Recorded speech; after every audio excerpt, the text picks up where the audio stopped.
So I want to welcome everybody to our Week in Review, which is where we go back over the stories that broke on FITSNews or were covered by FITSNews over the course of the last 7 days. And again, if you want to support what we're doing by sponsoring this section, I'd love for you to reach out to Andrea at FITSNews, Andrea Holloway. She's our Director of Advertising and Marketing. So if you want to sponsor this segment, help us with what we're trying to get done in this state, bring accountability, transparency, all those good things to state government, local governments, support this segment and reach out to Andrea at FITSNews.com. Now, let's get into what we covered this week. So one of the big stories we covered this week was the release of South Carolina Governor Henry McMaster's executive budget. Now, this is his proposed spending plan for the coming fiscal year, which is the last half of 2022 and the first half of 2023. Apparently, it was a little too complicated to do all this in 1 year.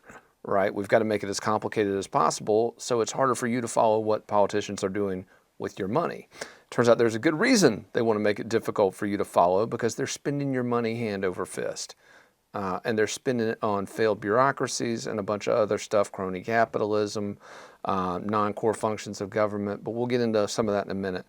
What I want to talk about is the money that Governor McMaster set aside for tax relief. Now again, if you read FITSNews, you'll know that I'm a big proponent of individual income tax relief. I happen to believe that if we put more money into the economy might actually grow, which is something that is vitally necessary in South Carolina, a state that lags on many key economic indicators. Now, did the governor do that in his budget? No, he did not. The governor proposed $177 million in income tax relief. Now, that sounds like a lot. That sounds good. But when you look at what North Carolina is doing in their budget, $13 billion in tax relief, yeah, we're not doing so well. We're not doing so hot. $177 million for South Carolina, $13 billion in tax relief for North Carolina. Where do you think businesses are going to go? Okay, but here's what makes it even worse. What makes it even worse is the amount of money that South Carolina has available to devote to tax relief. So it's not just the fact that we're giving a pittance back to businesses, sole proprietorships, individual income earners. It's the fact that we had so much we could have given them that we're not. Now let's take a look at some of those numbers. First of all, last year's state budget, $32.1 billion. That's a record. It was $2 billion higher than the previous year's budget. $32.1 billion. Now on top of that, we've got $987 million in new money, one-time money, $1.23 billion in additional non-recurring new money. Then we've got $2.5 billion in federal stimulus money. We've got $525 million from a plutonium lawsuit that was negotiated by the Office of Attorney General Alan Wilson. And then another $500 million in money that's being put into the reserve fund. Again, why does a government need a reserve fund? I mean, they get more money every year. Anyway, don't get me started that. Oh, and beyond that, we've got the money that state agencies are carrying forward from the previous budget. Now, how much is that? We don't know exactly, but we do know that back in October 2019, the last time we looked at this, that figure was about $3.9 billion. And in fact, some of my state lawmaker sources have told me that that number is actually over $5 billion. So again, a total of $5.43 billion in new money coming into state government on top of the $32.1 billion from last year, and all we can come up with is $177 million in tax relief. That's pathetic. In fact, it's worse than pathetic. I mean, it's utterly inexcusable, and that's one of the things I addressed in covering this stuff on FITSNews this week. And I told readers that McMaster should be embarrassed by the size of his tax cut. It is definitional impotence, I wrote. And yes, I am using that word for a reason. But once again, tons of new money coming into South Carolina this year. Your money. You earned it. You made it. How much are they giving back to you? Hardly any. Hardly any. And that's got to change if this state's ever going to be competitive economically. So another big issue we covered this week came out of Washington, D.C., and those were the two Supreme Court rulings on the Biden administration's COVID-19 vaccine mandates. Now, FITSNews has been covering this issue for some time now, whether it's the federal cases, the state debate over vaccine mandates, And obviously the state's Attorney General, Alan Wilson, has played a big role in pushing some of these federal lawsuits from his perch as chairman of the Republican Attorneys General Association. So obviously South Carolina has a big role in this debate. And these two rulings issued by the Supreme Court this week, the first one struck down the Biden administration's employee mandate, which would have required employees at companies with 100 or more employees, all of these employees, to get vaccinated. So that ruling was struck down. The court found it unconstitutional. Now, unfortunately, the healthcare worker mandate, which requires any employee at a facility which receives federal Medicare or Medicaid money to get vaccinated, that mandate was upheld. Now, in my article this week, we covered these rulings, we covered the dissents, we covered the state's involvement and how it will impact South Carolinians. But one of the things I didn't talk about was the composition of that latter ruling, that 5-4 upholding of the Biden administration's healthcare worker mandate. Now, I want to say on record, the Attorney General has called this mandate garbage, okay? And I agree with him completely. I agree with him completely, because while the government says that this is for the health and safety of people who are going into hospitals who might have COVID, might be exposed to COVID, I think that's BS. And let me tell you why. We are going to cause a shortage in healthcare workers at the very moment that Omicron is sending people to hospital in higher numbers. And again, we're not quite to the Delta level, but hospitalizations are rising because of this highly transmissible variant. At that very moment, we're going to cause a massive shortage in healthcare workers. Doesn't make sense. So again, I agree with the Attorney General who called this garbage. But here's one of the things I didn't address in my coverage, which I wanted to address in this segment that I think is very important. I want to rewind the tape back to 2018. When Donald Trump submitted the name of Brett Kavanaugh as his Supreme Court justice. Now, there was a ton of attention, obviously, to this nomination. There were allegations. I didn't really go into that. I thought that was kind of political theater. My problem was that the guy's just a squish, a centrist, a moderate. You know, he's not a libertarian guy. He's not a free market guy. He was sort of the Republican establishment pick for the Supreme Court. And for whatever reason, Donald Trump, who we were led to believe was going to buck the Republican establishment, just basically took the nominee they gave him. Now, what did Kavanaugh do in this case? He voted with the liberal majority of the court. He and Chief Justice John Roberts, who again is the reason we have the Obamacare ruling. These are two very critical healthcare rulings that have done tremendous damage to this country if you're paying health insurance. Some of you probably aren't, but for those of you who are paying health insurance, John Roberts should not be on your Christmas card list. Let's put it that way. And now we've got Kavanaugh following suit with another ruling where he's siding with the liberal justices on the court. Now again, let's put ideology aside. This is about one thing, and that is about health care. People talk about schools being for the children. Well, hospitals are about health care. And if we are taking workers out of hospitals at a time where we desperately need them, how does that make sense? How does it make sense? And once again, Kavanaugh completely punked out on this ruling. John Roberts completely punked out. And so as a result, we now have the Biden administration making laws about what healthcare workers can and cannot do. Clearly, if Congress had wanted to do this, they would have done it. That's what Justice Clarence Thomas said in his dissent on this ruling. He said, listen, this is a congressional power. They have the option to do this. They didn't do it. But now we've got the executive branch making laws. Folks, that's not how it works. That's not how it works. And once again, not only is it bad from a constitutional standpoint, it's going to be absolutely terrible for that delivery of health care in this country. So another story we reported on this week involves a state Senate race in Florence County, South Carolina. Now, this is a race to fill a seat vacated by the late Senator Hugh Leatherman. There are two Republican candidates in this race. One of them is a local businessman named Mike Reichenbach. The other is a state representative named Jay Jordan. Now, the race has basically boiled down to the establishment, kind of the insiders, the politicians, the special interests. They want Jay Jordan to win because he's pretty much going to do what they tell him to do.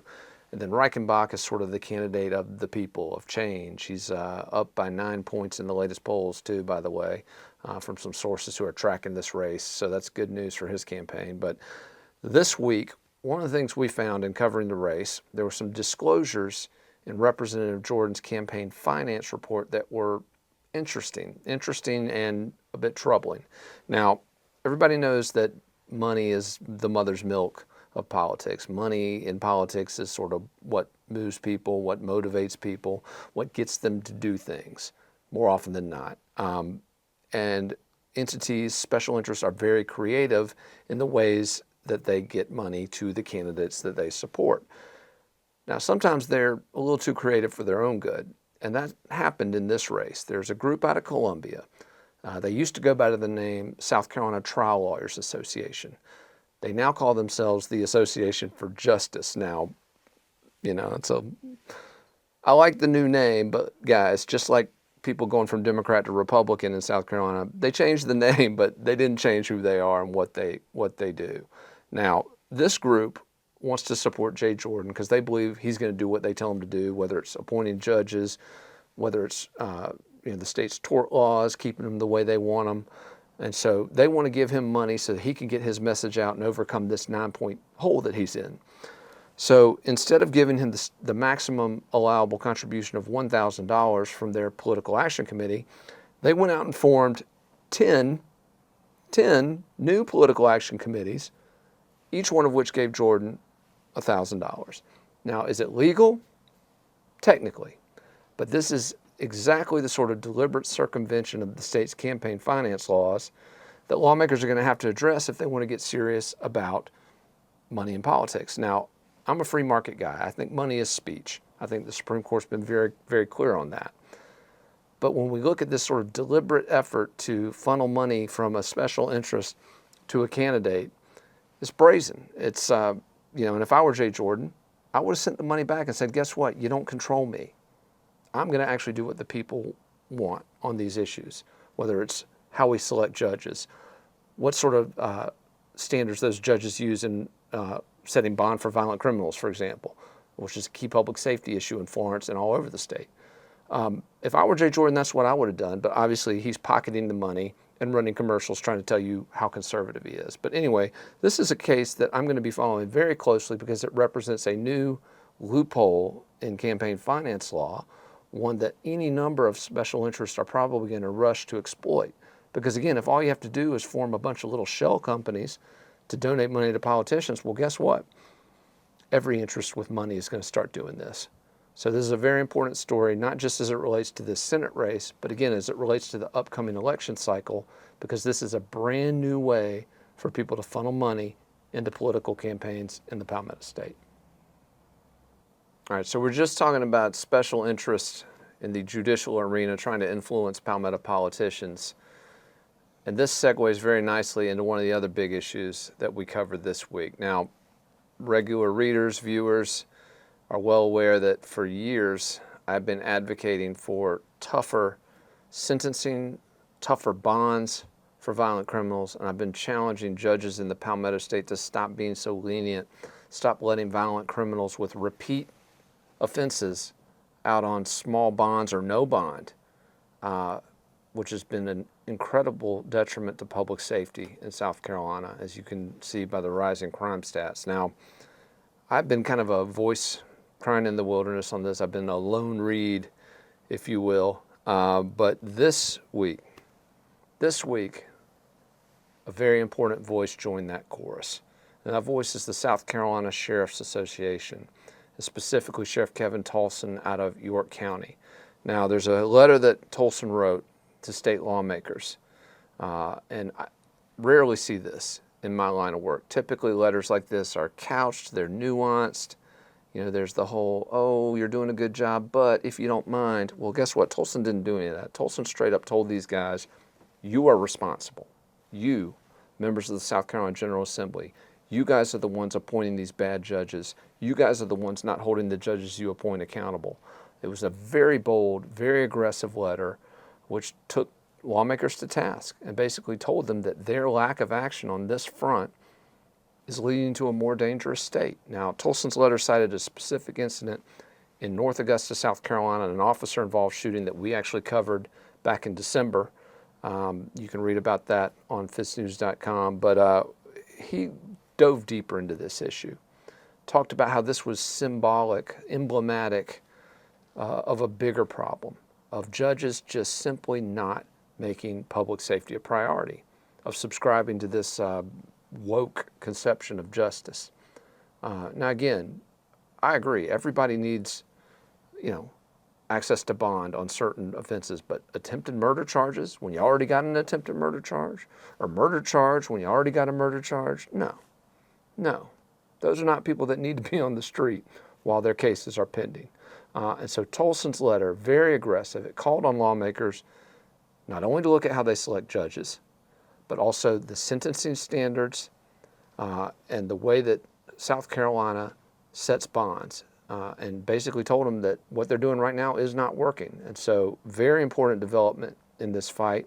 That letter was making the rounds at the South Carolina State House, and our coverage on it also helping drive that debate. And hopefully this will be the year that state lawmakers finally get serious about public safety by looking at judges and making smarter appointments and holding those judges accountable for the bonds they set for violent offenders.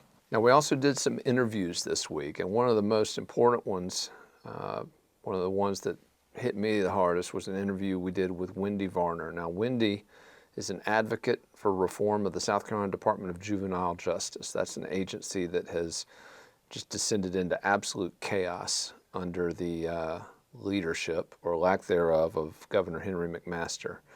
This is an agency that is intended to rehabilitate juvenile inmates. It is failing catastrophically at that job. Now, in the interview with Wendy Varner, she told us about her daughter's experiences as a juvenile inmate at DJJ. And the stories are just harrowing. For example, Wendy told us about her daughter and several other young female inmates being sent to what they call the wet cell. And this is a concrete block, basically. It's a cell with no running water, no food, no toilet. This girl, juvenile, in her bra and panties only, standing in 2 inches of water from backed up sewage. Just deplorable conditions. And as I noted in the interview with Wendy, it's not just parents like her who are telling us these horror stories. Guards at DJJ are telling us the same thing. Just an awful situation over there, and not only the state of the facilities, but also the fact that the guard to inmate ratio at DJJ right now is about 1/3 of what it should be for safe conditions there, which is one of the reasons that basically some of the older juvenile inmates there have taken over the facility. And again, FITSNews, myself and Mandy Matney over the last 2 years have been shining a light on DJJ, but it's thanks to parents like Wendy Varner who are willing to stand up and speak on behalf of their children and what they endured. That's what's really going to drive accountability over this agency. And so I hope you check out that interview with Wendy Varner. Now, another interview we did last week was with an alleged victim of Blonde Doc. That's the name we're using, I guess. Kimberly Hawks, Lexington Medical Center. Now, this is an incredibly interesting story. Kimberly Hawks resigned as a family physician at Lexington Medical Center in Lexington County, South Carolina, on Christmas Eve, effective Christmas Eve. And that resignation came as Dr. Hawks is under investigation by the South Carolina Department of Health and Environmental Control related to some allegations involving her patients. And we spoke exclusively with one of those patients, a former patient. And that interview will be airing this coming week, but was conducted this last week. And that's a story that a lot of folks have been following on FITSNews. And again, it involves allegations against a prominent doctor in Lexington County and an investigation into those allegations that's being conducted by the South Carolina Department of Health and Environmental Control. So to check out both of those interviews, you can go to fitsnews.com. But these are the kind of stories that we're going to continue to do, try to bring accountability to some of these agencies and institutions in the Palmetto State. All right, so last but not least in our weekly review, we're going to go back to the Murdaughs. Now, this is a story, again, that has dominated our traffic, our audience, our coverage over the last few months. It is the Gothic, Southern Gothic, whatever the hell you want to call it. I don't know what Hollywood's calling it these days, but the saga of alleged criminal activity tied to 53-year-old attorney Alex Murdaugh. his family, the influential Murdaugh family of Hampton, and the PMPED law firm, which is the influential law firm that this family founded over a century ago down there in Hampton County. Regular readers, viewers, very well aware of this saga. It has garnered international headlines, tremendous coverage, but this week was another big week in the Murdaugh saga. We had a bond hearing where Alec Murdaugh's attorneys, Dick Harpootlian and Jim Griffin, argued that his $7 million bond was excessive and that it should be lowered so that Murdaugh could potentially get out of jail while the 51 charges against him are pending. Most of those financial charges, not violent offenses. We're still waiting to see if he's going to be charged in connection with any investigations into violent crimes related to this web of criminal activity. But it was an interesting hearing, and one of the good things about the hearing was that the judge, Allison Lee, permitted media outlets for the first time to record it and then to provide recordings and clips to the public. Now, why did they do that? Well, I'm going to pat myself on the back here a little bit. I think it was in part due to this news outlet's challenge to Judge Lee. We leaked a little bit from the last hearing, even though we weren't supposed to, and even though technically that put me in contempt of court. But I felt it was important to do that, to put Lee on the spot, and not just Lee, really. It's not really her, it's the system. These are public hearings, folks. This is information that should be out there for everyone to look at, particularly in high-profile cases with high-profile defendants like Alec Murdaugh. And so we called on Judge Lee to be more transparent, and to her credit, she was. She was. Now, I still think these are hearings that ought to be live streamed so that people can log on and see them as they are happening. But to her credit, Judge Lee took a big step in providing transparency on these hearings by letting us record them and letting us post those recordings online. So thanks to Judge Lee for that, and let's hope that more judges in South Carolina follow her lead. Now, one other thing on the Murdaugh saga before we go. Tonight, ABC 2020, 9 p.m. Eastern Time, there's going to be a 2-hour special on the Murdaughs, and this is going to be a series that goes back to 2019 when this family first kind of burst onto the statewide stage after a boat crash involving the late Paul Murdaugh, who was Alec Murdaugh's son. Paul Murdaugh allegedly crashed a boat into a bridge down in Beaufort County, killing 19-year-old Mallory Beach of Hampton. That's sort of when this saga began to get statewide attention anyway. And so ABC is doing a deep dive into that story, into this family, into this web of alleged criminal activity. And that story is going to feature our news director, Mandy Matney. This is Mandy's first national television interview on this particular story. And she's going to talk about what she's uncovered, not only here at FITSNews, but also with her very popular Murdaugh Murders podcast. So I would encourage everyone, tune into ABC News tonight, 2020, 9 o'clock. And again, if you haven't already, check out Mandy's sensational Murdaugh Murders podcast. Once again, I want to thank everybody for listening to our weekend review. Tune in next week. We're going to keep breaking news, keep holding people accountable, and keep bringing you the very latest what's happening in the Palmetto State.